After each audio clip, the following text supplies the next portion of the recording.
Avec le mot paysan quand même. Mon petit nom c'est Tata. Mon nom de famille c'est Ametoignenou. Je suis le coordonnateur de programme d'une petite association qu'on appelle OADEL, Organisation pour l'alimentation et le développement local. Nous avons 13 ans d'existence et nous travaillons dans le secteur du droit à l'alimentation, mais d'une manière originale, dans la mesure où nous considérons que, autant consommateurs que nous sommes, nous avons notre droit à l'alimentation qui est violé chaque fois. Et nous-mêmes, nous participons à cette violation de notre propre droit.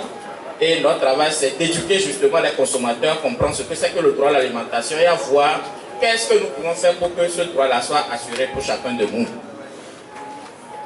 Premier constat, ce que nous mangeons, ça dépend de l'extérieur. Et aujourd'hui, nous disons que la nouvelle forme de colonisation qui existe, c'est pas notre faute.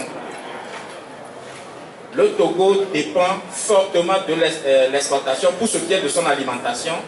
Rien qu'en 2015, le Togo a dépensé plus de 9 milliards de francs CFA pour importer du riz. Ça veut dire que demain, le bateau qui amène le riz, lorsque ça ne vient plus, nous allons tous souffrir.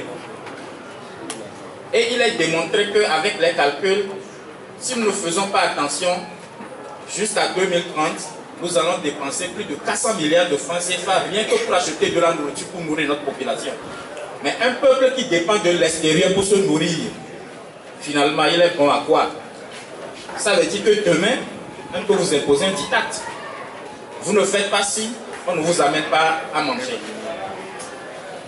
Donc, comment faire pour que nous puissions être autosuffisants sur le plan alimentaire? Il faut produire, certes, mais est-ce que nous mettons en place les conditions pour que nos populations paysannes puissent produire suffisamment pour nourrir notre population? Actuellement, non, mais on peut y arriver. Nous, notre association, on reconnaît que l'État a un certain nombre de responsabilités. Il fait l'effort d'assumer, mais pas totalement.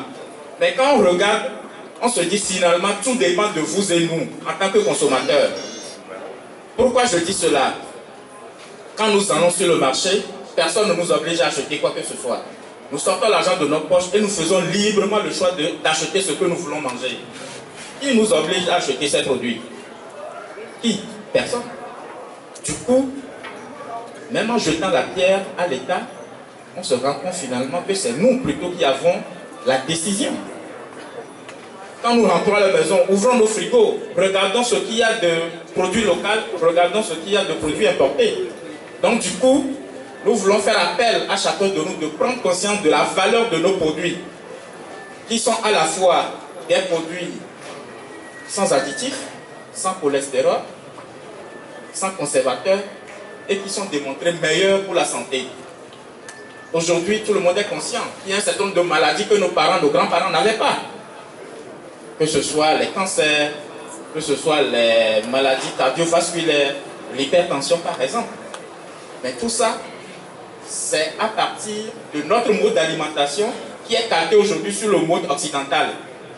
Donc du coup, en tant que consommateurs, nous devons prendre conscience. Par rapport au panel précédent, j'ai entendu beaucoup dire, qu'est-ce qu'il faut faire comme action, qu'est-ce qu'il faut faire comme action. Nous, on a les actions qu'on va vous proposer. Premièrement, on félicite le forum, l'université sociale, parce que on a un stand pour manger, où tout ce qui a été préparé par OADEL, on n'a utilisé aucun gramme de produits importés.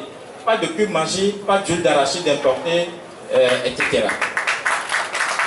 Tout ce que nous vous proposons pour consommer comme boisson, c'est du jus produit localement ici, jus d'ananas, jus de tamarin, jus de baobab, etc. Maintenant, souvent, qu'est-ce que les gens disent? Ils disent les produits locaux sont chers. Oui, il faut comprendre pourquoi.